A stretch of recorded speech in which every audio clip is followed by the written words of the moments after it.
ಅಯ್ಯೋ ಅಮ್ಮ, ನೋವು ಅಮ್ಮ, ನೋವು, ಸಂಕಟ ಅಮ್ಮ. ಒಂದೇ ಸಮನಾಗಿ ನರಳಾಟ, ಹೊಟ್ಟೆಯನ್ನು ಕಡಗೋಲಿನಿಂದ ಕಡದಂತಾಗ್ತಿತ್ತು. ಈ ಕಲಗಾಟದಿಂದ ನರವು ಕಿತ್ತುವುದಂತಾಗಿ ಮೈ ಕೈಯೆಲ್ಲ ನೋವಿನಿಂದ ತುಂಬಿತ್ತು. ಆ ನೋವಿನಲ್ಲಿ ಮತ್ಯಾವ ಜ್ಞಾನವೂ ಇರಲಿಲ್ಲ. ನೋವು ನೋವು, ಬರೀ ನೋವಿನದಷ್ಟೇ ಜ್ಞಾನ. ನರಳುತ್ತಿದ್ದ ವೈದೇಹಿಯ ಮೈಗೆ ಕೊಂಚ ಬಿಸಿ ತಾಗಿದಂತಾಯಿತು. ಆ ಬಿಸಿಯಿಂದ ನೋವು ಕೊಂಚ ತಗ್ಗಿ ಮನಸ್ಸಿಗೆ ಒಂದು ಬಗೆಯ ಸಮಾಧಾನ, ನೆಮ್ಮದಿ ಬಂದಂತಾಯಿತು. ಅರೇ ಮರವಿನಲ್ಲಿ ಸಂಕಟದ ಕೂಗಾಟ, ನರಳಾಟ ತಗ್ಗಿತು. ಮೆಲ್ಲನೆ ಕಣ್ಣು ತೆರೆದು ಪಕ್ಕದಲ್ಲಿ ನಿಂತಿದ್ದ ಆಸ್ಪತ್ರೆಯ ನರ್ಸನ್ನು ನೋಡಿದಳು. ನರ್ಸಿನ ಮುಖ ನಗುನಗ್ತಿತ್ತು. ಆ ನಗೆ ತನ್ನ ನೋವನ್ನು ಕಂಡು ಆಕೆ ಸುಖ ಪಡ್ತಾ ಇರ್ಬೋದು ಎನ್ನಿಸ್ತು ಒಂದು ಕ್ಷಣ. ಆದರೆ ಮರು ನಿಮಿಷವೇ ಆ ಚಿಂತೆ ಮರಳಿತು. ಹಾಗಿಲ್ಲ, ಆ ನಗು ಮೋಹಕ ನಗು. ಯಾವ ನೊಂದ ಮನಸ್ಸಿಗಾದರೂ ಸಮಾಧಾನ ಕೊಡುವಂಥದ್ದು, ಗಾಯಕ್ಕೆ ಔಷಧಿ ಅಂತಿತ್ತು ಆ ನಗು. ಆ ನಗೆಯ ಬೆಳದಿಂಗಳಲ್ಲಿ ವೈದೇಹಿಯ ನೊಂದ ಜೀವಕ್ಕೆ ತುಸು ನೆಮ್ಮದಿ ಸಿಕ್ಕಿದಂತಾಯಿತು. ನೋವು ಮುಕ್ಕಾಲು ಮಾಯವಾಯಿತು. ನರ್ಸ್ ವೈದೇಹಿಯ ಮೈಮೇಲೆ ಇದ್ದ ಬಿಸಿನೀರಿನ ಚೀಲವನ್ನು ತೆಗೆದಳು. ಒಡನೆಯೇ ನೋವು ಚಿಮ್ಮಿತು. ಆದರೆ ನರ್ಸ್ ಮರು ನಿಮಿಷವೇ ಮತ್ತೊಂದು ಚೀಲವನ್ನು ಇಟ್ಟಿದ್ದಳು. ಅಬ್ಬಾ, ಈಗ ನೋವು ಹೇಗಿದೆಯಮ್ಮ? ನಗುತ್ತಾ ಶಾಂತವಾಗಿ ಸಮಾಧಾನ ನೀಡುವ ಧ್ವನಿಯಲ್ಲಿ ನರ್ಸ್ ಕೇಳಿದಳು. ವೈದೇಹಿಗೆ ತನ್ನ ತಾಯಿಯೇ ಆ ರೀತಿ ಮಾತಾಡಿದಳೋ ಏನೋ ಎನ್ನಿಸ್ತು. ಆ ರೀತಿಯ ಮಾತುಗಳನ್ನು ಕೇಳಿ ಎಷ್ಟೋ ಯುಗವಾದಂತಾಗಿತ್ತು. ಮೆಲ್ಲಗೆ ಕತ್ತನ್ನು ಬಹು ಕಷ್ಟದಿಂದ ಆ ಕಡೆ ತಿರುಗಿಸ್ಕೊಂಡು ನರ್ಸನ್ನೇ ನೋಡ್ತಾ ಇದ್ದಳು. ಮನಸ್ಸಿಗೆ ಏನೋ ಒಂದು ಬಗೆಯ ಸಮಾಧಾನ. ಆ ಸಮಾಧಾನದಿಂದ ಕಣ್ಣಿನಲ್ಲಿ ಒಂದು ಹನಿ ನೀರು. ಈಗ ವಾಸಿಯೇನಮ್ಮ ಎಂದಳು ನರ್ಸ್ ಮತ್ತೊಮ್ಮೆ. ಕೊಂಚ ವಾಸಿ ಸದ್ಯ. ಏನಮ್ಮ ಎಂದು ವೈದೇಹಿ ಬೇಸರದ ನಿಟ್ಟುಸಿರೊಂದು ಬಿಟ್ಟಳು. ಯಾಕಮ್ಮ ಇಷ್ಟೊಂದು ಬೇಸರ ಎಂದಳು ನರ್ಸ್ ಅವಳ ತಲೆಗೂದಲನ್ನು ನೇವರಿಸುತ್ತಾ. ವೈದೇಹಿ ಕಣ್ಣೆತ್ತಿ ನೋಡಿದಳು. ನರ್ಸಿನ ಕಣ್ಣಿನಲ್ಲಿದ್ದ ಮಮತೆ ಅವಳ ಹೃದಯದಲ್ಲಿದ್ದ ತಾಯ್ತನವನ್ನೆಲ್ಲ ಒಮ್ಮೆಗೆ ಕೆರಳಿಸಿತು. ಮನಸ್ಸಿನ ಸಮಾಧಾನ ಇದ್ದಕ್ಕಿದ್ದಂತೆ ಮಾಯವಾದಂತಾಯಿತು. ಎದೆಯಲ್ಲಿ ಏನೋ ಒಂದು ರೀತಿಯ ಕಲಗಾಟ, ಹೇಳಲಾಗದ ಸಂಕಟ, ತಾಳಲಾರದ ನೋವು. ಇಂಥದ್ದೇ ಹೀಗೆ ಎಂದು ರೂಪಿಸಲಾಗದ ತೊಳೆದು. ಹೌದಮ್ಮ, ಈಗ ಬೇಸರ, ಆದರೆ ಕೈಯಲ್ಲಿ ಮುದ್ದು ಕೂಸನ್ನೆತ್ಕೊಂಡು ಆಡಿಸುವಾಗ ಎನ್ನುತ್ತಾ ನರ್ಸ್ ಕೆನ್ನೆಯನ್ನು ನೇವರಿಸಿದಳು. ಆ ಮಾತಿನಿಂದ ವೈದೇಹಿಯ ತಾಯ್ತನದ ದುಃಖವೆಲ್ಲ ಮರುಕಳಿಸಿತು. ಬಿಕ್ಕಿ ಬಿಕ್ಕಿ ಅಳಲಾರಂಭಿಸಿದಳು. ದುಃಖ ಒತ್ತಿಕೊಂಡು ಬಂತು. ಮುದ್ದು ಕೂಸು, ಮುದ್ದು ಕೂಸು, ಅದು ನನ್ನ ಹಣೆಯಲ್ಲಿ ಬರೆದಿಲ್ಲ. ಇದುವರೆಗೂ ತನ್ನ ಕೂಸನ್ನೆತ್ಕೊಂಡು ಆಡಿಸುವ ಸೌಭಾಗ್ಯವನ್ನು ದೇವರು ತನಗೆ ಕೊಟ್ಟಿರಲಿಲ್ಲ. ಮತ್ತೆ ಕೊಡುವನೋ ಇಲ್ವೋ? ತನ್ನ ಹಣೆಯ ಬರಹ ಹೇಗಿದೆಯೋ ಏನೋ ಯಾರಿಗೊತ್ತು? ವೈದೇಹಿಗೆ ಇಂದಿನ ದಿನಗಳ ನೆನಪೆಲ್ಲ ಒಂದೊಂದಾಗಿ ಬರಲಾರಂಭಿಸಿತು. ಆ ನೆನಪಿನಲ್ಲಿ ತನ್ನ ಸುತ್ತಲಿನ ವಾತಾವರಣವನ್ನು, ನರ್ಸನ್ನ ಮತ್ತು ತನ್ನ ನೋವನ್ನು ಅವಳು ಮರ್ತ್ಬಿಟ್ಟಳು. ಆದರೆ ಕಣ್ಣಿನಲ್ಲಿ ಮಾತ್ರ ಕಣ್ಣೀರು ಒಂದೇ ಸಮನಾಗಿ ಹರಿಯುತ್ತಿತ್ತು. ಮುದ್ದು ಕೂಸು, ಅದು ನನ್ನ ಬಹುದಿನಗಳ ಕನಸು. ಅದು ಎಲ್ಲ ಹೆಂಗಸರ ಕನಸು. ಚಿಕ್ಕ ಹುಡುಗಿಯಾದಾಗಿನಿಂದಲೂ ಪ್ರತಿ ಹೆಣ್ಣಿಗೂ ತಾನು ಕೂಸಿನ ತಾಯಿಯಾಗುವ ಕನಸು. ಅದು ನಿಜವಾಗಿಯೇ ಹೆಂಗಸಿನಲ್ಲಿ ಮೂಡಿಬಂದ ಭಾವನೆ, ಪ್ರವೃತ್ತಿ. ಗೊಂಬೆ ಆಟದಲ್ಲಿ ದಿನವೂ ತನ್ನ ಕೈ ಮುರಿದ ಗೊಂಬೆಗೆ ತಾನೇ ತಾಯಿಯಾಗಿ ಮಡಿಯೊಡಿಸಿ ಲಂಗ ಹಾಕಿ, ಅದೇಕೋ ಏನೋ ಯಾವಾಗಲೂ ಆ ಬೊಂಬೆ ಹೆಣ್ಣೆಂದೇ ಅವಳ ಭಾವನೆ. ಊಟ ಮಾಡಿಸಿ ಪುಟ್ಟ ತೊಟ್ಟಿಲಿನಲ್ಲಿ ಮಲಗಿಸಿ ಜೋಗುಳ ಆಡಿ ನಿದ್ರೆ ಮಾಡಿಸಿದ ಮೇಲೆಯೇ ವೈದೇಹಿಯ ಊಟ. ಇದು ದಿನದ ಪರಿಪಾಠ. ಒಂದು ದಿನ ಗೊಂಬೆಯ ಅವಶ್ಯಕತೆ ನೋಡಿಕೊಳ್ಳದೆ ಇದ್ದರೆ ಆ ದಿನ ವೈದೇಹಿಗೆ ಊಟವೇ ಸೇರ್ತಿರಲಿಲ್ಲ.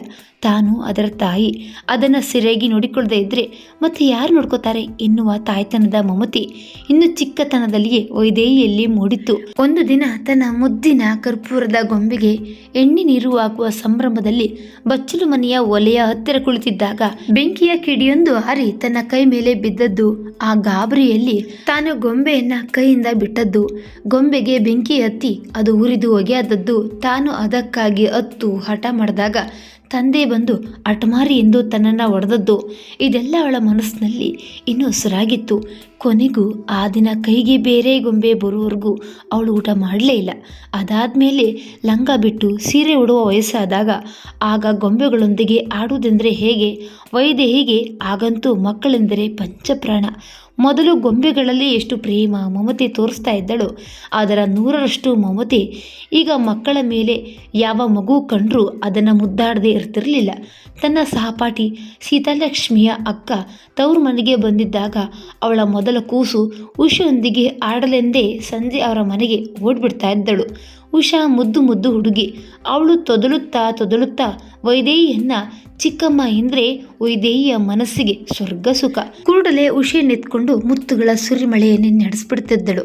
ಒಂದೊಂದು ದಿನ ಉಷೆನೆತ್ಕೊಂಡು ತಮ್ಮ ಮನೆಗೆ ಹೊರಟ್ಬಿಡ್ತಾ ಇದ್ದಳು. ತಾನೇ ಅವಳಿಗೆ ಅನ್ನ ಕಲಸಿ ತಿನ್ನಿಸುವಳು. ಒಂದು ನಿಮಿಷವಾಗ್ಲಿ ಅವಳನ್ನ ಕಂಕುಳಿನಿಂದ ಇಳಿಸ್ತಿರ್ಲಿಲ್ಲ. ವೈದೇಹಿಯ ತಾಯಿ ಏನೋ ಎಷ್ಟೋ ಬಾರಿ ಅವಳನ್ನ ಗದರಿಕೊಂಡ್ರು. ಮಗುವಿಗೆ ಇಷ್ಟು ಮುದ್ದು ಮಾಡಬೇಡ, ಮಗು ಆಮೇಲೆ ನಿನ್ನಾಗೆ ಹಠಮಾರಿಯಾಗುತ್ತದೆ ಅಂತ ಇದ್ರು. ಆದರೆ ವೈದೇಹಿ ಈ ಮಾತನ್ನ ಹುಚ್ಚು ನಗೆಯಲ್ಲಿ ತೇಲಿಸ್ಬಿಡ್ತಾ ಇದ್ದಳು. ಅವಳ ಹೃದಯದ ಯಾವುದೋ ಕನಸಿಗೆ ಇದರಿಂದ ನೀರೆರೆದಂತಾಗ್ತಿತ್ತು. ಸೀತಾಲಕ್ಷ್ಮಿಯ ಅಕ್ಕ ಮಗುವನ್ನು ಕರೆದುಕೊಂಡು ಹೊರಟು ಹೋದಾಗ ವೈದೇಹಿಗೆ ಆದಷ್ಟು ನೋವು ಮತ್ತಾರಿಗೂ ಆಗ್ತಿರಲಿಲ್ಲ. 2 ದಿವಸ ಅನ್ನ ನೀರಿಲ್ಲದೆ ಮೂಲೆಯಲ್ಲಿ ಕುಳಿತುಬಿಡ್ತಾ ಇದ್ದಳು ವೈದೇಹಿ. ಉಷೆ ಅವಳಿಗೆ ಅಷ್ಟೊಂದು ಒಗ್ಗಿ ಹೋಗಿದ್ದಳು. ಇದಾದ ನಂತರ ಅವರ ಎದುರು ಮನೆಯ ಶಾರದಮ್ಮನವರ 2 ವರ್ಷದ ಕೂಸು ವಾಸು. ಶಾರದಮ್ಮನವರು ಹೊಸದಾಗಿ ಆ ಮನೆಗೆ ಬಾಡಿಗೆಗೆ ಬಂದಿದ್ರು. ಅವರ ಮಗು ವಾಸು ದುಂಡು ದುಂಡಾಗಿ ಮುದ್ದಾಗಿ ನಗ್ನಗ್ತಿದ್ದ. ಅವನು ಅಳುವುದನ್ನು ಕಂಡದ್ದೇ ಅಪರೂಪ. ವೈದೇಹಿಗೆ ಅವನು ಅಚ್ಚುಮೆಚ್ಚಾದ. ವಾಸುವಿಗೆ ದ್ರಾಕ್ಷಿ ಬೇಕು, ವೈದೇಹಿಗೆ ವಾಸು ಬೇಕು. ಹೀಗಾಗಿ ವೈದೇಹಿಯ ಉಲಂದಾರದ ಡಬ್ಬಿಯ ಕಾಸೆಲ್ಲ ದ್ರಾಕ್ಷಿಗೆ ಮೀಸಲಾಯಿತು. ವಾಸುವಿಗೆ ನಡೆಯಲು ಬರ್ತಾ ಇದ್ರು ಅವನನ್ನೆತ್ಕೊಂಡೇ ತೀರಬೇಕು. ತನಗೆಷ್ಟೇ ಆಯಾಸವಾದರೂ ಅವನನ್ನು ಕೆಳಗಿಳಿಸ್ತಲೇ ಇರಲಿಲ್ಲ. ಉಳಿದವರ ಕೈಗೂ ಕೊಡ್ತಾನೆ ಇರಲಿಲ್ಲ. ಅವನನ್ನೆತ್ಕೊಂಡು ತನ್ನ ಸ್ನೇಹಿತೆಯರ ಮನೆಗೆಲ್ಲ ಹೋಗಿ ಬರ್ತಾ ಇದ್ದಳು. ಸ್ಕೂಲಿಗೆ ಹೋಗುವಾಗಲ್ಲದೆ ಇನ್ನು 3 ಕಾಲವು ವಾಸು ವೈದೇಹಿಯ ಕಂಕುಳಲ್ಲಿ ಇಲ್ಲ ಜತೆಯಲ್ಲಿ. ಇಷ್ಟೊಂದು ಪ್ರೀತಿಯನ್ನ ಕಂಡವರ ಮಗುವಿನಲ್ಲಿ ತೋರುವಾಗ ಜತೆಯ ಹುಡುಗಿಯರು ಹಾಸ್ಯ ಮಾಡದೇ ಇರುವರೇ? ಅದರಲ್ಲಿಯೂ ಹಾಸ್ಯವೇ ಅವರ ಜೀವಮಂತ್ರ ಆ ಕಾಲದಲ್ಲಿ. ಸರಿ, ಎಲ್ಲರೂ ವೈದೇಹಿಯನ್ನ ಗೇಲಿ ಮಾಡುವವರೇ. ಏನೇ ಕಂಡವರ ಮನೆ ಮಗುವಿಗೆ ಇಷ್ಟೊಂದು ಒದ್ದಾಡೋಳು, ಇನ್ನೇನು ನಿನಗೆ ಒಂದು ಆದರೆ ಪ್ರಾಣನೇ ಬಿಟ್ಬಿಡ್ತೀಯಾ ಅಲ್ವೇನೆ? ನಮ್ಮ ವೈದೇಹಿಗೆ ಒಂದು 10 ಮಕ್ಕಳಾಗ್ಲಿ ಅಂತ ದೇವರಿಗೆ ನಾನು ದಿನಾಲು ಪ್ರಾರ್ಥನೆ ಮಾಡ್ಕೋತೀನಮ್ಮ. 10 ಸಾಲದು ಕಣೆ, ಗಾಂಧಾರಿಗೆ 100 ಆಯಿತು. ನಮ್ಮ ವೈದೇಹಿಗೆ ಏನಿಲ್ಲ ಅಂದರೂ ಅದರಲ್ಲಿ ಅರ್ಧ. ಸುಮ್ಮನಿರ್ರೆ, ಹಾಸ್ಯ ಮಾಡಬೇಡಿ ಎಂದು ವೈದೇಹಿ ಕೋಪ ಮಾಡ್ಕೋತಾ ಇದ್ದಳು. ನಿಜ, ಆದರೆ ಅದೆಲ್ಲ ಹುಸಿ ಮನಸ್ಸು ಅಷ್ಟೇ. ಅವರ ಆ ಮಾತಿನಿಂದ ಅವಳ ಮನಸ್ಸಿಗೆ ನಿಜವಾಗಿಯೂ ಬಹಳ ಸಂತೋಷವಾಗ್ತಿತ್ತು. ತನಗೂ ಒಂದು ಕೂಸು, ನಿಜ ತನಗೂ ಒಂದು ಮುದ್ದು ಕೂಸು ಬೇಕು ಎಂದು ಅವಳ ಹೃದಯಾಂತರಾಳ ಮಿಡಿಯುತ್ತಿತ್ತು. ಆಮೇಲೆ ವೈದೇಹಿಗೆ ಮದುವೆ ಆಯಿತು. ಮದುವೆ ಆದಾಗ ಅವಳ ಕಿವಿಗೆ ಬಿದ್ದ ದಶಸ್ಯ ಪುತ್ರ ನಾದೇಹಿ ಎಂಬ ಆಶೀರ್ವಾದ ಎಂದು ಮರೆಯುವಂಥದ್ದಲ್ಲ. ಯಾವಾಗಲೂ ಅದು ಕಿವಿಯಲ್ಲಿ ಮಧುರ ಸಂಗೀತದ ನೆನಪಿನಂತೆ ತುಡಿಯುತ್ತಿತ್ತು. ಬ್ರಾಹ್ಮಣರ ಆಶೀರ್ವಾದ ನಿಜವಾಗಲಿ ಎಂದು ದೇವರನ್ನ 100 ಬಾರಿ ಪ್ರಾರ್ಥಿಸಿಕೊಂಡಳು. ಕೊನೆಗೊಮ್ಮೆ ಈ ಆಸೆ ಪೂರೈಸುವ ದಿನ ಬಂದಿತ್ತು. ಮದುವೆಯಾಗಿ ಗಂಡನ ಮನೆಗೆ ಹೋದಾಗಿನಿಂದ ಅವಳ ಮನಸ್ಸಿನಲ್ಲಿ ಈ ಆಸೆ ಕೊರೆಯುತ್ತಿತ್ತು. ಬಾಯಿ ಬಿಟ್ಟು ಹೇಳುವಂತಿಲ್ಲ. ಹೆಂಗಸಿನ ಸಂಕಟ ಹೆಂಗಸಿಗೆ ಗೊತ್ತು. ಎಷ್ಟು ಆಸೆಗಳು, ಬಯಕೆಗಳು, ಆಕಾಂಕ್ಷೆಗಳು ಮನಸ್ಸಿನಲ್ಲಿ ಬೇರ್ಬಿಟ್ಟು ಬಲಿತಿರುತ್ತವೆ. ಅವುಗಳನ್ನು ಬೇರೆಯವರಿಗೆ ಹೇಳಿಕೊಳ್ಳಲು ಸಾಧ್ಯವಾಗುವುದಿಲ್ಲ. ಗಂಡಸಿಗೆ ಹೇಳುವುದಂತೂ ಆಗದ ಮಾತು. ಇನ್ನು ಸರಿಯವರೊಂದಿಗೆ ಹೇಳಿಕೊಳ್ಳೋಣವೆಂದರೆ ಏನನ್ನೋರು ಎನ್ನುವ ಹೆದರಿಕೆ, ಜೊತೆಗೆ ಸಹಜವಾದ ನಾಚಿಕೆ. ಹೀಗಾಗಿ ಹೆಂಗಸಿನ 100 ಆಸೆಗಳಲ್ಲಿ 99 ಮನಸ್ಸಿನಲ್ಲೇ, ಹೃದಯದ ಕಾವಿನಲ್ಲೇ ಅಡೆ ಹಾಕಿದಂತೆ ಕುಳಿತು ಅಣ್ಣಾದರೆ ಉಳಿದವರಿಗೆ ಅದು ತಿಳಿಯುವುದು, ಇಲ್ಲವಾದರೆ ಅದರ ಸುಳಿವು ಇತರರಿಗಿಲ್ಲ. ಅಂಥದ್ದೇ ಈ ಆಸೆ. ತಾಯ್ತನದ ಆಸೆ ಗೊಂಬೆಯೊಂದಿಗೆ ಆಡುವ ಕಾಲ ಹೋಯಿತು. ಮತ್ತೊಬ್ಬರ ಮಕ್ಕಳನ್ನು ಮುದ್ದಿಡುವಾಗಲೆಲ್ಲ ತಾಯ್ತನ ಕೆರಳಿ ತಾನು ಬಂಜೆಯೇ ಎಂದು ಪ್ರಶ್ನೆ ಆಗ್ತಿತ್ತು. ಅದಕ್ಕೆ ಉತ್ತರ ಕೊಡುವಂತಿರಲಿಲ್ಲ. ಕೊಡಲು ಹೆದರಿಕೆ, ಸಂಶಯ. ಮದುವೆಯಾದ 3 ವರ್ಷದವರೆಗೂ ಆ ಆಸೆ ಪೂರ್ಣವಾಗುವ ಸೂಚನೆ ತೋರಲಿಲ್ಲ. ಮೊದಲನೆಯ ವರ್ಷವೆಲ್ಲ ಸುಖವಾಗಿ ಸಂತೋಷವಾಗಿ ಕಳೆಯಿತು.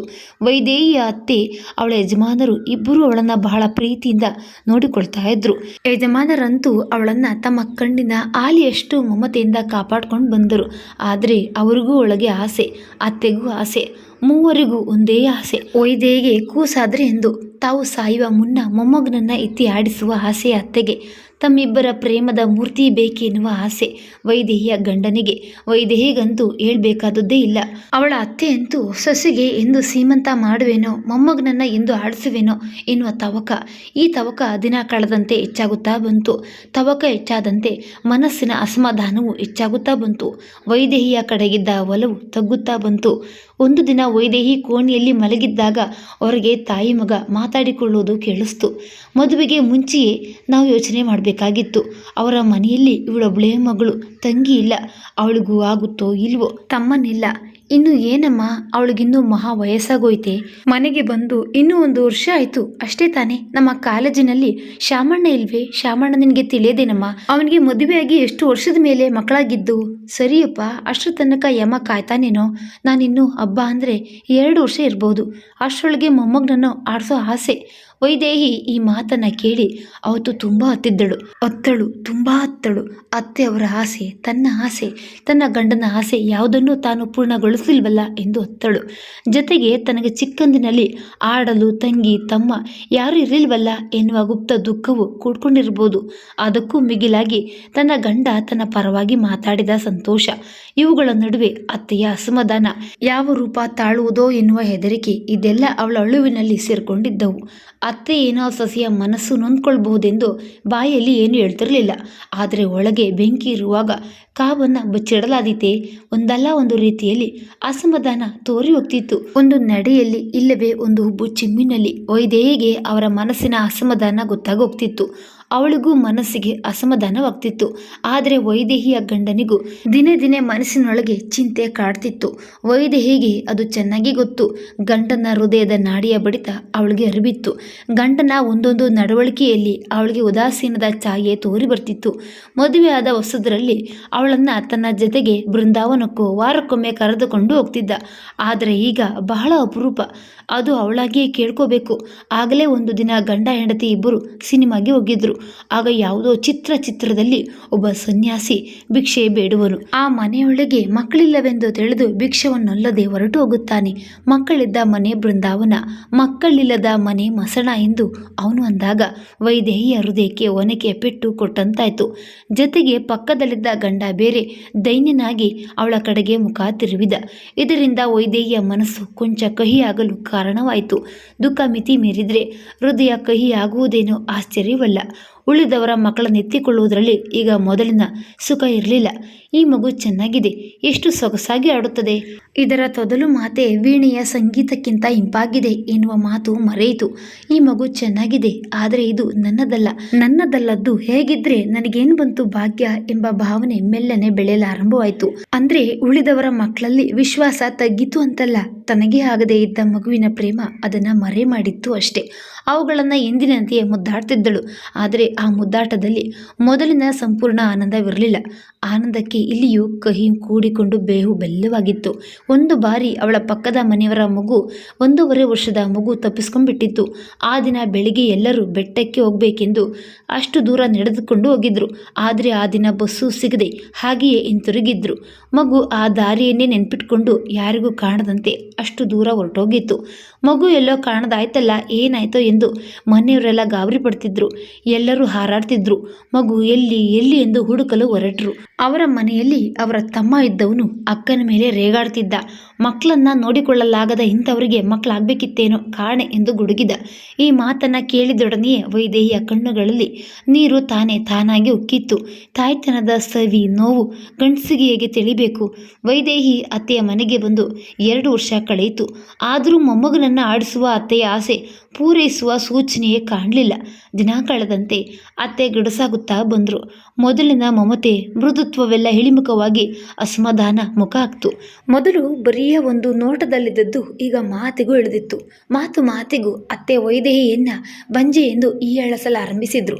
ಯಾವುದೋ ಸಾಮಾನ್ಯ ಸಂಗತಿಗೆ ಗೊಣಗಲು ಆರಂಭಿಸಿ ಕೊನೆಗೆ ಆ ಬಂಜೆ ಸೊಸೆಯನ್ನ ಕಟ್ಕೊಂಡದ್ದು ನನ್ನ ಹಣೆ ಬರಹ ಎಂದ್ಬಿಡ್ತಿದ್ರು. ಆ ಮಾತು ಕೇಳಿದೊಡನೆ ವೈದೇಹಿಗೆ ವಿಷಸರ್ಪ ಕಚ್ಚಿದಂತಾಗ್ತಿತ್ತು. ಹೃದಯಾಂತರಾಳದಿಂದ ದುಃಖ ಚಿಮ್ಮಿ ಬರ್ತಿತ್ತು. ಆಗ ಮನಸ್ಸಿಗೆ ಸಮಾಧಾನವಾಗುವವರೆಗೂ ಕುಳಿತು ಹತ್ಬಿಡ್ತಿದ್ದಳು. ಆದರೆ ಅತ್ತೆಯ ಮೇಲೆ ಅವಳಿಗೆ ಕೊಂಚವಾದರೂ ಕೋಪ ಬರ್ತಿರ್ಲಿಲ್ಲ. ತನ್ನದು ಹೇಗೆ ಒಡೆದ ಆಸೆಯೋ ಅತ್ತೆಯದು ಹಾಗೆ ಎಂದು ಅವಳಿಗೂ ಗೊತ್ತು. ಹೃದಯದ ಆಸೆ ಚೂರಾದಾಗ ಒಡಕು ಧ್ವನಿ ಬರುವುದು ಸಹಜ. ಅದು ಅತ್ತೆಯ ತಪ್ಪಲ್ಲ, ತನ್ನದೇ ಎಂದು ತನ್ನ ಮೇಲೆಯೇ ತಪ್ಪನ್ನು ಒರೆಸಿಕೊಳ್ತಾ ಇದ್ದಳು. ಕೊನೆಗೂ ಒಮ್ಮೆ ಅವರೆಲ್ಲರ ಆಸೆ ಪೂರ್ಣವಾಗುವಂತೆ ತೋರಿತು. 6 ತಿಂಗಳಿನಿಂದ ತಾನು ದಿನವೂ ಬೆಳಗ್ಗೆ ಮಾಡ್ತಿದ್ದ ಅಶ್ವತ್ಥ ಪ್ರದಕ್ಷಿಣೆಯ ಫಲವೆಂದು ವೈದೇಹಿಯ ನಂಬಿಕೆ. ಚಾಮುಂಡೇಶ್ವರಿಗೆ ತಾವು ಸಹಸ್ರನಾಮ ಮಾಡಿಸುವುದಾಗಿಯೂ ಮುತ್ತೈದೆಯರನ್ನ ಕರೆಸಿ ಹೂವಿಳ್ಯ ಮಾಡಿಸುವುದಾಗಿಯೂ ಮಾಡಿಸ್ಕೊಂಡಿದ್ದ ಹರಕೆಯ ಫಲವೇ ಅಲ್ಲವೆಂದು ವೈದೇಹಿಯ ಅತ್ತೆಯ ವಿಶ್ವಾಸ ಗುಟ್ಟಾಗಿ ತನ್ನಲ್ಲಿಯೇ ಬಚ್ಚಿಟ್ಕೊಂಡು ಅರೆ ನಂಬಿಕೆಯಿಂದ ಅರೆ ಸಂಶಯದಿಂದ ತಾನು ನಾಗರ ಪ್ರತಿಷ್ಠೆಗೆ ಹಣ ಕೊಟ್ಟುದರ ಫಲವೆಂದು ವೈದೇಹಿಯ ಗಂಡ. ಅಂತೂ ಮೂವರಿಗೂ ಅತಿ ಸಂತೋಷದ ಸುದ್ದಿ. ಮೂವರ ಏಕಮುಖ ಆಸೆ ಪೂರ್ಣವಾಗುವ ಆನಂದ ಮನೆಯಲ್ಲಿ ಮತ್ತೆ ಇಂದಿನ ನಗೆ ಮೂಡಿತು. ಎಲ್ಲರ ಮುಖವು ಹರಳಿತು. ಅತ್ತೆಯಂತೂ ವೈದೇಹಿಯನ್ನ ಯಾವ ಕೆಲಸವೂ ಮಾಡಲು ಬಿಡ್ತಿರಲಿಲ್ಲ. ತಮ್ಮ ಮಗಳದಿದ್ರೆ ಎಷ್ಟು ಮುಚ್ಚಟೆಯಿಂದ ನೋಡಿಕೊಳ್ತಾ ಇದ್ರು, ಅಷ್ಟೇ ಎಚ್ಚರಿಕೆಯಿಂದ ಮಮತೆಯಿಂದ ವೈದೇಹಿಯನ್ನ ನೋಡಿಕೊಳ್ತಾ ಇದ್ರು. ಬಸುರಿಗೆ 3 ತಿಂಗಳಾಗುವ ಮೊದಲೇ ಬಯಕೆ ಸಂಕಟಗಳು ತೋರಿಕೊಂಡವು. ಆಗಂತೂ ವೈದೇಹಿ ಅತ್ತೆ ಸದಾ ಅವಳ ಹತ್ತಿರದಲ್ಲೇ ಇರ್ತಾ ಇದ್ರು. ತಮ್ಮ ಸೊಸೆ ಸುಖವಾಗಿ ಹೆತ್ತು ಕಳೆದುಕೊಳ್ಳಲೆಂದು ನಿತ್ಯವೂ ತುಪ್ಪದ ದೀಪ ಹೊತ್ತಿಸ್ತಿದ್ರು. ಶನಿವಾರವಂತೂ ಮನೆಯಲ್ಲಿ ಶನಿ ದೀಪ ಹೊತ್ತಿಸಿ ಆಂಜನೇಯನ ಗುಡಿಗೆ ಹೋಗಿ ಅಲ್ಲಿ ಎಳ್ಳು ದೀಪ ಹೊತ್ತಿಸಿ ಸೊಸೆಗೆ ರಕ್ಷೆ ಇಟ್ಟ ಹೊರತು ಅವರಿಗೆ ಸಮಾಧಾನವಿರಲಿಲ್ಲ.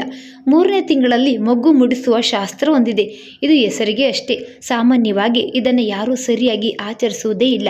ವೈದೇಹಿಯ ಅತ್ತೆ ಮಾತ್ರ ಅದನ್ನು ವಿಜೃಂಭಣೆಯಿಂದಲೇ ನಡೆಸಿಬಿಟ್ರು. ಆಗ ಹೊಲಿಸಲೇಬೇಕಾದ ಹಸಿರು ಕುಪ್ಪಸಕ್ಕೆ ಸುಮಾರು 40 ರೂಪಾಯಿ ಆಗಿರ್ಬೋದೆಂದು ಆರತಿಗೆ ಬಂದ ಹೆಂಗಸರ ಅಂದಾಜು. ಆರತಿಗಂತೂ ಸುತ್ತಲೂ ಹೂ ಬಿಟ್ಟ ಹೂ ಕುಂಡಗಳನ್ನಿಟ್ಟು ಮಗನಿಂದ ಮಂಟಪದಂತೆ ಕಟ್ಟಿಸಿ ಒಳಗೆ ಕುರ್ಚಿಯನ್ನೇ ಸಿಂಹಾಸನವಾಗಿ ಮಾರ್ಪಡಿಸಿ ಶ್ರೀ ಶಾರದೆಯ ಅಲಂಕಾರ ಮಾಡಿ ಸೊಸೆಯನ್ನ ಕೂರಿಸಿದ್ರು. ಅಂದಿನ ವೈದೇಹಿ ನಿಜವಾಗಿಯೂ ಜನಕನ ಮಗಳು ಸೀತೆಯಂತೆಯೇ ಕಣ್ಣಸರು ಆಗುವಷ್ಟು ಸುಂದರವಾಗಿ ತೋರ್ತಾ ಇದ್ದಳು. ಅಂದಿನ ಆರತಿ ಸಾಮಾನು ಬಾಗಿನಕ್ಕೆ ಏನಿಲ್ಲವೆಂದ್ರು 100 ರೂಪಾಯಿ ಖರ್ಚಾಗಿರ್ಬೇಕು. ಇದಾದ ಮೇಲೆ ಬಳೆ ತೊಡಿಸುವುದು. ತಾಯಿಯ ಮನೆಯಲ್ಲಾಗಬೇಕಾದದ್ದನ್ನ ಅತ್ತೆಯ ಮನೆಯಲ್ಲೇ ಮಾಡಿಬಿಟ್ರು. ಗುರುತಿನ ಹೆಂಗಸರೆಲ್ಲ ಮತ್ತೆ 4 ತಿಂಗಳು ಬಳೆಗಳನ್ನೇ ಕೊಂಡ್ಕೊಳ್ಳಿಲ್ಲ. ಅದಾದ ಮೇಲೆ ಸೀಮಂತೋತ್ಸವ. ಯಾವ ಶಾಸ್ತ್ರವನ್ನು ಚಾಚೂ ತಪ್ಪದೆ ವೈದೇಹಿ ಅತ್ತೆ ನೆರವೇರಿಸ್ಕೊಂಡು ಬಂದ್ರು. ಈ ಮಧ್ಯೆ ಅವರು ತಮ್ಮ ಹರಕೆಯನ್ನ ಮರಲಿಲ್ಲ.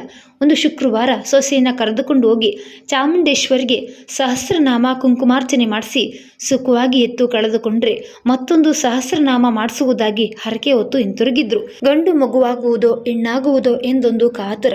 ತಾಯಿಯಾಗುವ ಹೆಂಗಸಿಗೆ ತನ್ನ ಕೂಸು ಹೇಗಿದ್ದೀತೆಂಬ ಯೋಚನೆ ಮೊದಲಿನಿಂದಲೇ. ವೈದೇಹಿ ಎಷ್ಟೋ ಬಾರಿ ಸುಮ್ಮನೆ ಕಣ್ಣು ಮುಚ್ಚಿ ಕುಳಿತು ತನ್ನ ಮಗುವಿನ ಚಿತ್ರವನ್ನು ಕಲ್ಪನೆಯಲ್ಲಿ ಚಿತ್ರಿಸ್ಕೊಳ್ತಾ ಇದ್ದಳು. ಅದೇಕೋ ಏನೋ ಅವಳ ಮನಸ್ಸಿಗೆ ಮಗು ಹೆಣ್ಣು ಎನಿಸ್ತಿತ್ತು. ಆದರೆ ಅವಳ ಗಂಡನಿಗೆ ಅತ್ತೆಗೆ ಬೇಕಾಗಿದ್ದದ್ದು ಹೆಣ್ಣಲ್ಲ, ಗಂಡು. ಕೂಡಲೇ ವೈದೇಹಿ ಮನಸ್ಸನ್ನು ಹರಿಬಿಡ್ತಿದ್ದಳು. ಕೂಸು ಗಂಡು, ಅದಕ್ಕೆ ಏನು ಹೆಸರಿಡುವುದು, ಎಂತಹ ಉಡುಪು ತೊಡಿಸುವುದು, ತಕ್ಷಣ ಜರಿಯ ಲಂಗದ ಚಿತ್ರ. ಇದರ ಜೊತೆಗೆ ಮತ್ತೆ ಮತ್ತೊಂದು ಯೋಚನೆ, ಮಗುವಿನ ಬಣ್ಣ ಕಪ್ಪು ಬಣ್ಣವಾದರೆ ಚೆನ್ನಾಗಿರುವುದಿಲ್ಲ. ಶ್ರೀಕೃಷ್ಣನೇನೋ ನೀಲಮೇಘ ಶ್ಯಾಮನಾದರೂ ಅವನ ಬಣ್ಣ ಭೂಮಿಯ ಮಕ್ಕಳಿಗೆ ಒಗ್ಗದು. ಯಾವ ತಾಯಿಯೂ ತನ್ನ ಮಗುವಿಗೆ ಶ್ರೀಕೃಷ್ಣನ ಮೈಬಣ್ಣ ಬೇಕೆನ್ನಲಾರಳು. ಅಂದರೆ ಬಿಳುಪಾಗಿರಬೇಕೇ ಕೂಸು.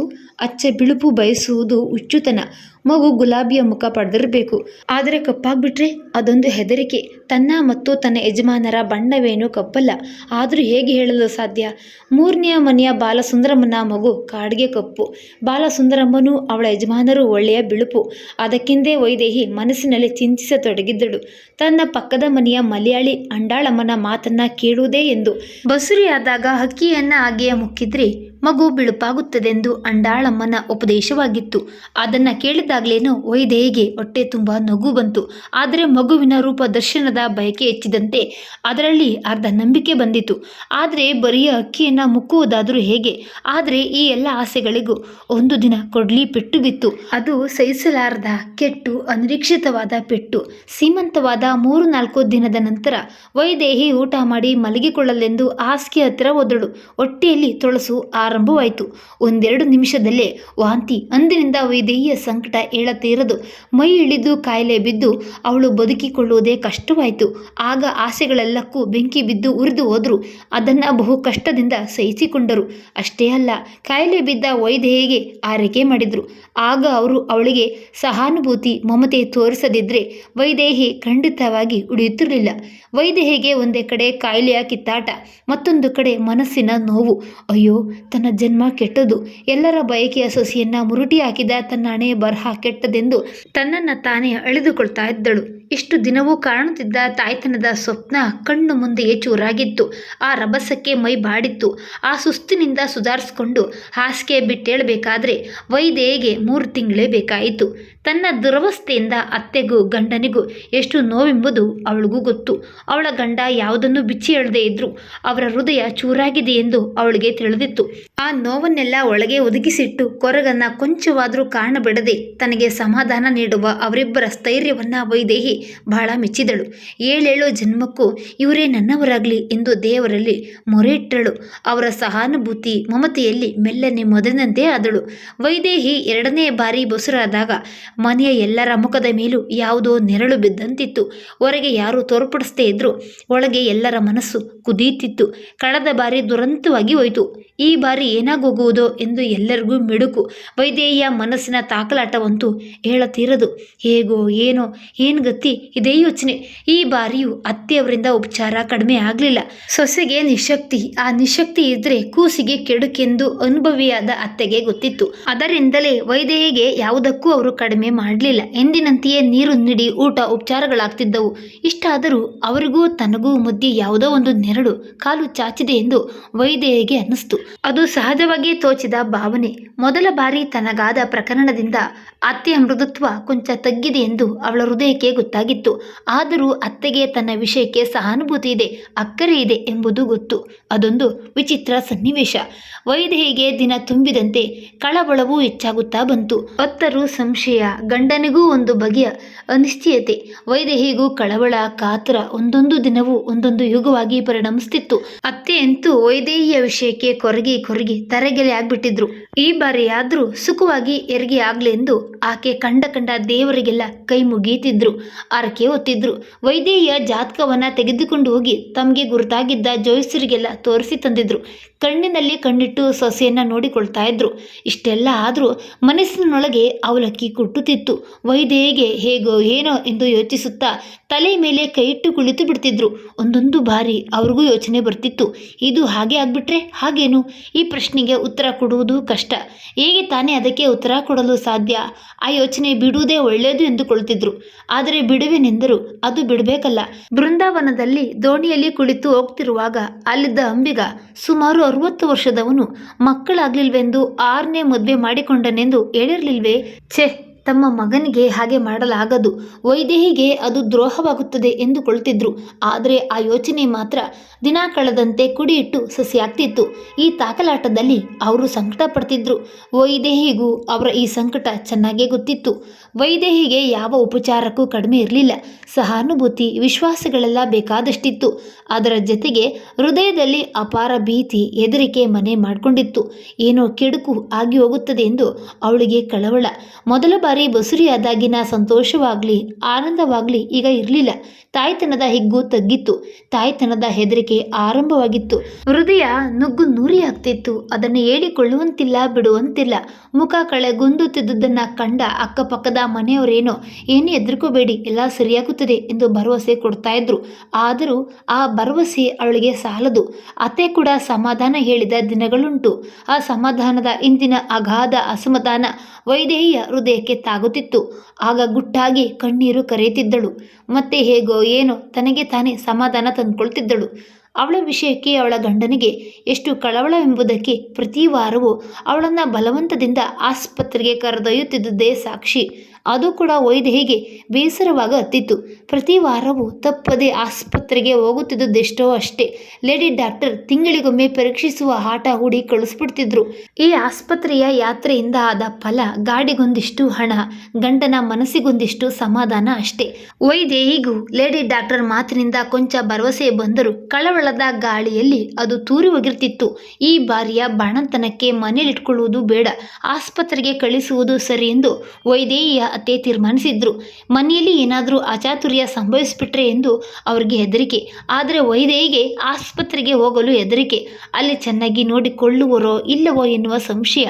ಈ ಸಂಶಯವನ್ನು ಅತ್ತೆಗೆ ತಿಳಿಸಲು ಬಹಳ ಸಂಕೋಚ. ಹಾಗೂ ಹೀಗೂ ಮಾಡಿ ಗಂಡನಿಗೆ ಹೇಳಿದ್ದಳು. ಆದರೆ ಗಂಡನೂ ಅದೇ ಮಾತು ಹೇಳ್ದ. ಆಸ್ಪತ್ರೆಯೇ ವಾಸಿ, ಅಲ್ಲಿ ನರ್ಸ್ಗಳಿರ್ತಾರೆ, ಡಾಕ್ಟರ್ ಬಂದು ನೋಡ್ಕೊಂಡು ಹೋಗ್ತಿರ್ತಾರೆ, ಏನೂ ಕಷ್ಟವಾಗುವುದಿಲ್ಲ. ಅವಳನ್ನು ಸ್ಪೆಷಲ್ ವಾರ್ಡಿನಲ್ಲಿ ಇಡುವ ಏರ್ಪಾಡು ಮಾಡಿದರೆ ತಾವು ನಿತ್ಯವೂ ಅವಳ ಜೊತೆಯಲ್ಲೇ ಇರಬಹುದೆಂದು ಸಮಾಧಾನ ಹೇಳಿದ. ವೈದೇಹಿ ಎದುರು ಮಾತಿಲ್ಲದೆ ಒಪ್ಕೊಂಡಳು. 9ನೇ ತಿಂಗಳು ತುಂಬಿದಾಗ ಒಂದು ದಿನ ಕಿದ್ದಕ್ಕಿದ್ದಂತೆ ಮೊದಲಿನಂತೆಯೇ ವಾಂತಿ ಆರಂಭವಾಯಿತು. ಈ ಈ ಬಾರಿಯೂ ಅದೇ ಅಚಾತುರ್ಯವಾಗಿ ಹೋಗುವುದೆಂದು ಎಲ್ಲರಿಗೂ ಕಳವಳ. ಆದರೂ ಆಗಾಗಲಾರದೆಂದು ಮಿಣುಕು ಆಸೆ. ವಾಂತಿಯಾದ ಮೇಲೆ ವೈದೇಹಿಗೆ ಬಹಳ ಸುಸ್ತಾಗಿ ಮಲಗಿಕೊಂಡಳು. ಆಯಾಸದಿಂದ ಚೆನ್ನಾಗಿ ನಿದ್ರೆಯನ್ನು ಬಂತು. ಆದರೆ ಅವಳ ಅತ್ತೆ ಅವಳ ಹಾಸಿಗೆಯ ಪಕ್ಕದಲ್ಲೇ ಕಣ್ಣಿಗೆ ಎಣ್ಣೆ ಹಾಕಿಕೊಂಡು ಕುಳಿತಿದ್ರು. ವೈದೇಹಿ ಎದ್ದಾಗ ಪಕ್ಕದಲ್ಲಿ ಇನ್ನೂ ಅತ್ತೆ ಇದ್ದುದನ್ನ ಕಂಡು ಎದೆಯಲ್ಲಿ ದುಃಖ ಒತ್ತಿ ಬಂತು. ಅತ್ತೆಗೆ ತನ್ನಲ್ಲಿ ಎಷ್ಟು ಮಮತೆ ಎಂದು ಹೃದಯ ಹಿಗ್ಗಿತು. ಈ ಬಾರಿಯಾದರೂ ಅವರ ಆಸೆ ಒಡೆಯದಿರಲೆಂದು ದೇವರಲ್ಲಿ ಬೇಡ್ಕೊಂಡಳು. ಅದೇ ದಿನ ರಾತ್ರಿ ವೈದೇಹಿಗೆ ಹೊಟ್ಟೆ ಕಿವುಚಿದಂತಾಯ್ತು. ನೋವು ತಿನ್ನಲಾರಂಭ. ಹಿಂದಿನ ದಿನ ತಾನೇ ಆಸ್ಪತ್ರೆಗೆ ಹೋಗಿ ಪರೀಕ್ಷೆ ಮಾಡಿಸ್ಕೊಂಡು ಬಂದಿದ್ದಳು. ಇನ್ನು 15 ದಿನದವರೆಗೂ ಏನೂ ಯೋಚನೆ ಇಲ್ಲವೆಂದು ಡಾಕ್ಟರ್ ಭರವಸೆ ಕೊಟ್ಟಿದ್ರು. ಆದರೆ ಈಗ ಇದ್ದಕ್ಕಿದ್ದಂತೆ ನೋವು ತಿನ್ನಲಾರಂಭವಾಗಿತ್ತು. ಎಲ್ಲರಿಗೂ ಗಾಬರಿ. ಕ್ಷಣ ಕ್ಷಣಕ್ಕೂ ನೋವು ಹೆಚ್ಚಾಗ್ತಿತ್ತು. ವೈದೇಹಿ ಸಂಕಟದಲ್ಲಿ ಒದ್ದಾಡ್ಬಿಟ್ಟಳು. ಗಂಡ ಹೋಗಿ ಗಾಡಿ ತಂದು ವೈದೇಹಿಯನ್ನ ಗಾಡಿಯಲ್ಲಿ ಕೂರಿಸ್ಕೊಂಡು ಹೋಗುವ ಹೊತ್ತಿಗೆ ವೈದೇಹಿಗೆ ಅರ್ಧ ಜ್ಞಾನ. ಆಸ್ಪತ್ರೆಯ ಹತ್ತಿರ ಹೋಗುವ ವೇಳೆಗೆ ಅವಳಿಗೆ ಜ್ಞಾನ ತಪ್ಪಿ ಹೋಗಿತ್ತು. ಒಂದು ಇಂಚಾಯ್ತು, ಒಂದು ಮುಂಚಾಯ್ತು. ಜ್ಞಾನ ತಪ್ಪಿದ ವೈದೇಹಿಯನ್ನ ನರ್ಸ್ಗಳು ಆಪರೇಷನ್ ರೂಮ್ಗೆ ಕರೆದೊಯ್ದಿದ್ರು. ವೈದೇಹಿಯ ಅತ್ತೆ ಗಂಡ ಹೊರಗೆ ಚಳಿ ಗಾಳಿಯಲ್ಲಿ ಕಾದು ಕುಳಿತಿದ್ರು. ಒಳಗಿನಿಂದ ಏನಾದ್ರೂ ಮಗುವಿನ ಅಳುವಿನ ದನಿ ಕೇಳುವುದೋ ಎಂದು ಮೈಯೆಲ್ಲ ಕಿವಿಯಾಗಿ ಕಾತುರತೆಯಿಂದ ಕುಳಿತಿದ್ರು. ಕೇಳಿದ್ದು ನರ್ಸ್ಗಳ ಓಡಾಟದ ಸದ್ದು, ವೈದೇಹಿಯ ನರಳುವಿಕೆಯ ದನಿ ಮಾತ್ರ. ಈ ಬಾರಿಯೂ ಕೂಸಿನ ಅಳು ಕೇಳುವ ಸೌಭಾಗ್ಯ ಅವರದಾಗ್ಲಿಲ್ಲ. ಈ ಎರಡನೆಯ ಬಾಣಂತನದ ನಂತರ ವೈದೇಹಿಯ ಜೀವನ ದುರ್ಭರವಾಗುತ್ತಾ ಬಂತು. ಮೊದಲ ಬಾರಿ ಮೈಳಿದಾಗ ಅತ್ತೆ ಗಂಡ ಇವರು ಅಂತಃಕರಣ ತೋರಿದ್ರು, ವಿಶ್ವಾಸ ತೋರಿದ್ರು. ಮಮತೆಯ ಮದ್ದಿನಿಂದ ಅವಳ ಮನಸ್ಸಿನ ಗಾಯ ಮಾಗುವಂತೆ ಮಾಡಿದ್ರು. ಅವರ ಸಹಾನುಭೂತಿಯ ನೆರಳಿನಲ್ಲಿ ಅವಳಿಗೆ ಆಗ ಅಷ್ಟೊಂದು ಕಷ್ಟವಾಗಲಿಲ್ಲ. ಆದರೆ ಈಗ ಅಬ್ಬಾ, ಕೂಸು ಹೊಟ್ಟೆಯಲ್ಲಿಯೇ ಸತ್ತಿದ್ದು ಅದನ್ನು ಹೊರ ತೆಗೆದರೆಂದ ಮೇಲೆ ಅತ್ತೆ ವಿರೋಧ ಪಕ್ಷವಾಗಿದ್ರು.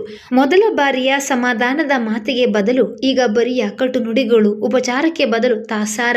ಮಾತು ಮಾತಿನಲ್ಲೂ ನಡೆ ನುಡಿಯಲ್ಲೂ ಒಂದೊಂದು ಸಣ್ಣ ಪುಟ್ಟ ವಿಷಯದಲ್ಲೂ ಈ ತಾಸಾರ ತುಂಬಿ ಕಾಣ್ತಿತ್ತು. 2 ಬಾರಿ ತಾವು ಕಟ್ಟಿದ ಆಸೆ ಅರಮನೆ ನೆಲ ಸಮವಾದದ್ದು ಇವರಿಗೆ ಸಹಿಸಲಾಗಲಿಲ್ಲ. ಇದರಲ್ಲಿ ವೈದೇಹಿದೇನು ತಪ್ಪಿಲ್ಲವೆಂದು ಅವರಿಗೆ ತೋರಲಿಲ್ಲ.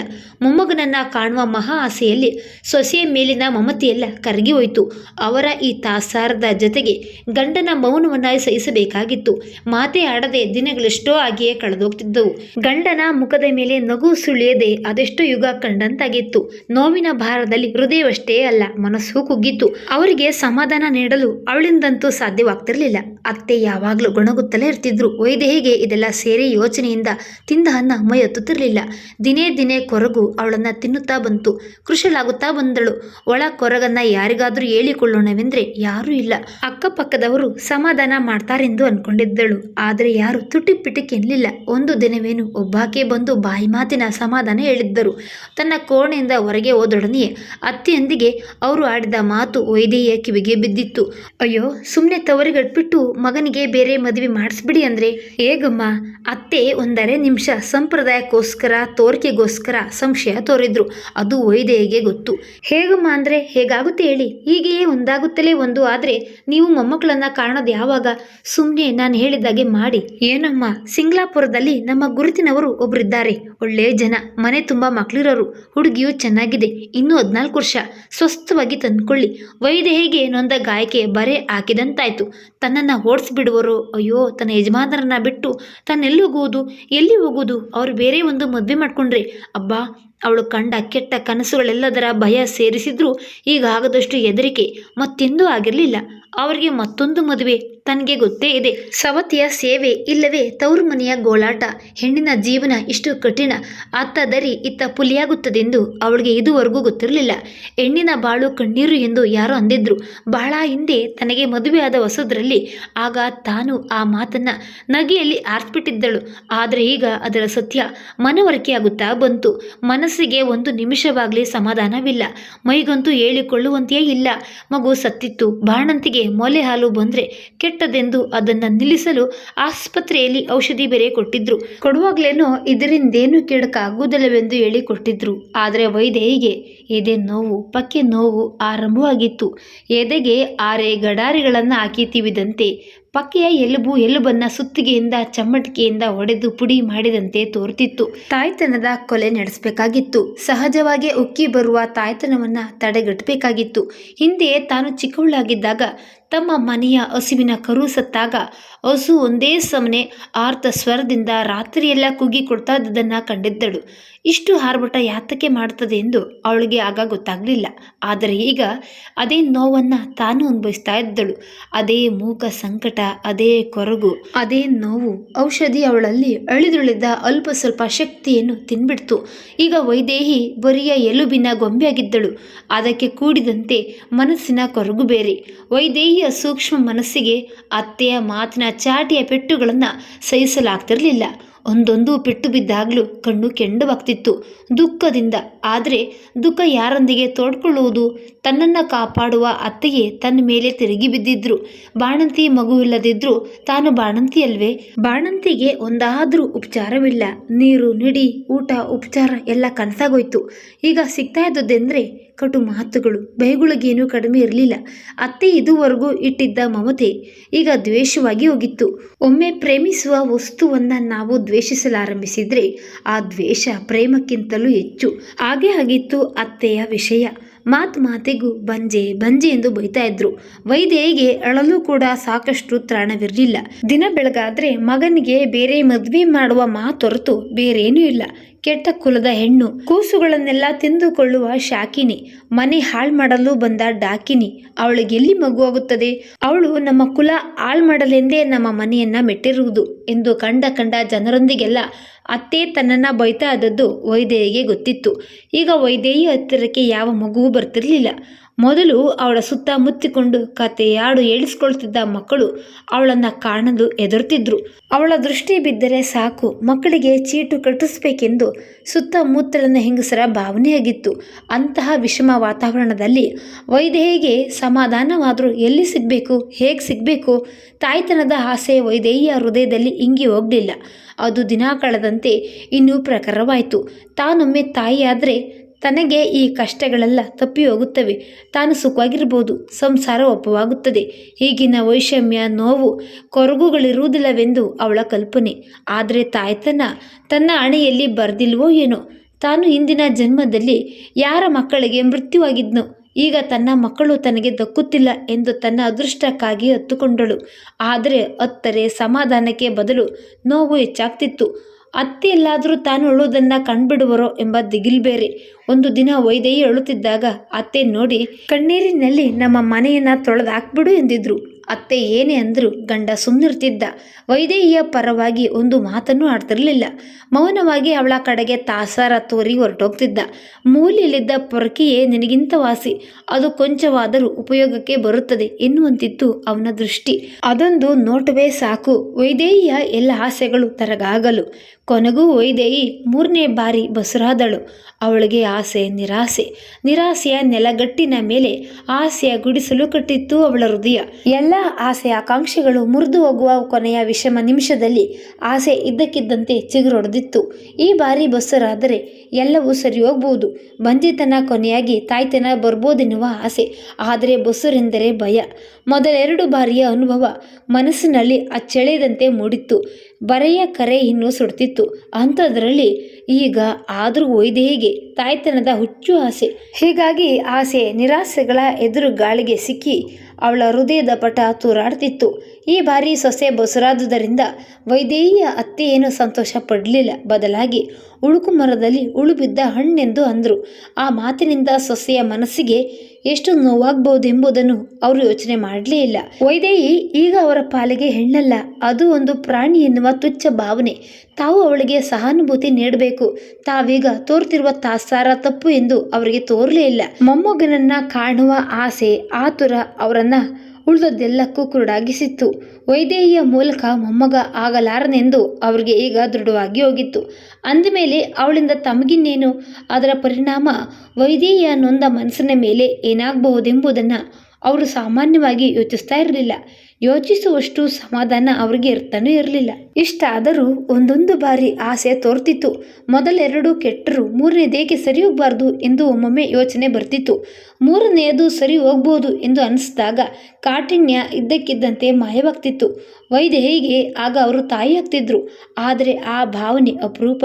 ಬಂದರೂ ಕ್ಷಣಕಾಲ ಮಾತ್ರ. ಮತ್ತೆ ಅವರ ಕಟುತ್ವ ಮೇಲುಗೈ ಆಗ್ತಿತ್ತು. ಮೃದುತ್ವವೆಲ್ಲ ಮಂಜಿನ ಹನಿಯಂತೆ ಮಾಯವಾಗ್ತಿತ್ತು. ದಿನ ಕಳೆದಂತೆ ವೈದೇಹಿಯ ಮನಸ್ಸಿನ ನೋವು ಹೆಚ್ಚಾಗುತ್ತಾ ಬಂತು. ಈ ಬಾರಿ ಏನಾದ್ರೂ ಅಚಾತುರ್ಯವಾಗ್ಬಿಟ್ರೆ ಖಂಡಿತ ತನ್ನ ಬಾಳು ಮಣ್ಣುಗೂಡಿದಂತೆಯೇ ಎಂದು ಅವಳಿಗೆ ಸ್ಥಿರವಾಗಿ ಹೋಗಿತ್ತು. ಅತ್ತೆಯ ಮಾತಿನಲ್ಲಿ ಅವಳಿಗೆ ಅದು ತೋರ್ತಿತ್ತು. ಒಂದೊಂದು ಬಾರಿ ಅತ್ತೆ ಮಮತೆ ತೋರಿದ್ರು ಅದು ಅವರ ಕಾಠಿಣ್ಯದಲ್ಲಿ ಅಳಿಸಿ ಹೋಗ್ತಿತ್ತು. ತನ್ನ ಗಂಡ ಕೂಡ ಆ ಮಾತಿಗೆ ಒಪ್ಪಿರುವುದು ಅವಳಿಗೆ ಗೊತ್ತಾಗ್ತಿತ್ತು. ಅವತ್ತು ಎಂದರೆ 2 ತಿಂಗಳ ಹಿಂದೆ ವೈದೇಹಿಗೆ 7 ತಿಂಗಳು ತುಂಬಿದ್ದಾಗ ಗಂಡ ಅತ್ತೆಯೊಂದಿಗೆ ಮಾತಾಡೋದು ಅವಳ ಕಿವಿಗೆ ಬಿತ್ತು. ಅವಳಿಗೆ 7 ತಿಂಗಳಾಯ್ತಲ್ವಾ ಅಮ್ಮ? ನೊಂದ ಧ್ವನಿಯಲ್ಲಿ ಗಂಡ ಕೇಳ್ದ.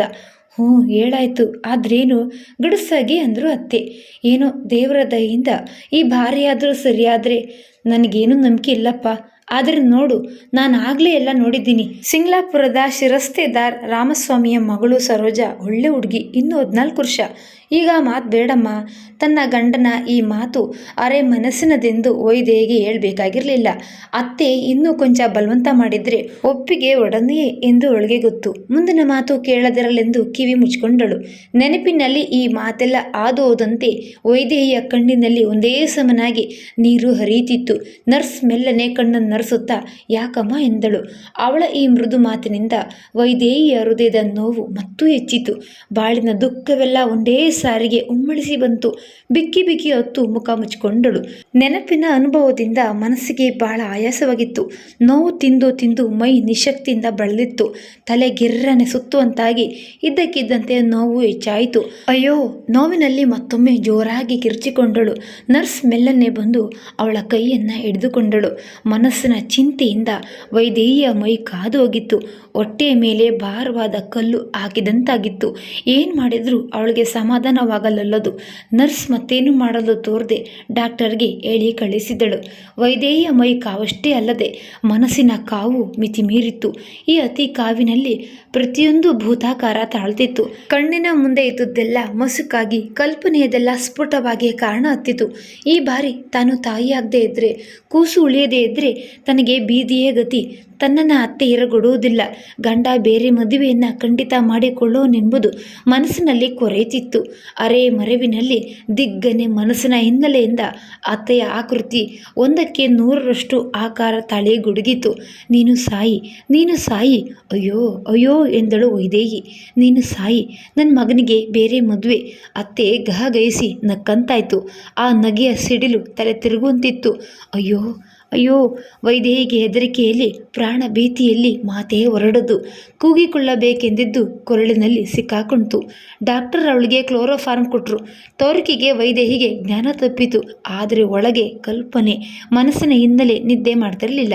ಬುದ್ಧಿಯ ಅಂತರಾಳ ಚುರುಕಿನಿಂದ ಕೆಲಸ ಮಾಡ್ತಿತ್ತು. ಆ ಅರಿವಿಲ್ಲದೆ ಅರಿವಿನಲ್ಲಿ ಒಂದು ಭಯಂಕರ ಸ್ವಪ್ನ. ಅತ್ತೆ ರುದ್ರ ರೂಪ ತಾಳಿ ಮಹಾಕಾಳಿಯಾಗಿ ತನ್ನನ್ನು ಮನೆಯಿಂದ ಹೊರ ದೂಡ್ತಾ ಇರುವರು. ತಾನು ಹೊಸ್ತಿಲಿನಲ್ಲಿ ನಿಂತು ಎಷ್ಟೇ ಬೇಡಿಕೊಂಡ್ರು ಕೊಂಚವಾದರೂ ಕರುಣೆ ತೋರಿಸುವುದಿಲ್ಲ. ಪಕ್ಕದಲ್ಲೇ ತನ್ನ ಗಂಡ ಸಮ್ಮತಿ ಸೂಚಿಸುವ ಅವನಿಂದಲೂ ತನ್ನ ಪರವಾಗಿ ಒಂದೇ ಒಂದು ತೊದಲು ಮಾತು ಇಲ್ಲ. ಆಗ ಅತ್ತೆ ತನ್ನನ್ನು ನೂಕಲು ಕಾಲಿನಿಂದ ಹೊಟ್ಟೆಯ ಮೇಲೊದ್ದಂತೆ ತಾನುರುಳಿದಂತೆ ಅಬ್ಬಾ ಅಸಾಧ್ಯ ನೋವು. ಮರು ನಿಮಿಷ ಕತ್ತಲು. ಗಂಡು ಮಗುವಿನ ಅಳುವಿನ ದನೆ ಕೋಣೆಯಲ್ಲಿ ಪ್ರತಿಧ್ವನಿತವಾಯಿತು. ಡಾಕ್ಟರ್ ಬಹು ಕಷ್ಟದಿಂದ ಮಗುವನ್ನು ಹೊರ ತೆಗೆದಿದ್ರು. ಆದರೆ ಅದೇ ಕ್ಷಣದಲ್ಲಿ ತಾಯಿಯ ಜೀವ ನಂದಿ ಹೋದದ್ದು ಅವರ ಗಮನಕ್ಕೆ ಬರಲಿಲ್ಲ. ನರ್ಸ್ ಕೈಗೆ ಮಗುವನ್ನು ಕೊಟ್ಟ ಮೇಲೆ ಡಾಕ್ಟರ್ ವೈದೇಹಿಯನ್ನು ಮುಟ್ಟಿ ನೋಡಿದ್ರು. ವೈದೇಹಿಗೆ ತನ್ನ ಮಗುವನ್ನು ನೋಡುವ ಭಾಗ್ಯವಿರಲಿಲ್ಲ. ಡಾಕ್ಟರ್ ಮೆಲ್ಲನೆ ಅವಳ ಹೆಣದ ಮೇಲೆ ಬಿಳಿಯ ಬಟ್ಟೆ ಒದಿಸಿದ್ರು. ವೈದೇಹಿ ಏನು ಕೊನೆಗೂ ತಾಯಿಯಾದಳು. ಆದರೆ ಅವಳು ಸತ್ತದ್ದು ಮಾತ್ರ ಬಂಜೆಯಾಗಿಯೇ. ಮತ್ತೊಂದು ಕಥೆಯೊಂದಿಗೆ ಭೇಟಿಯಾಗೋಣ. ಧನ್ಯವಾದಗಳು.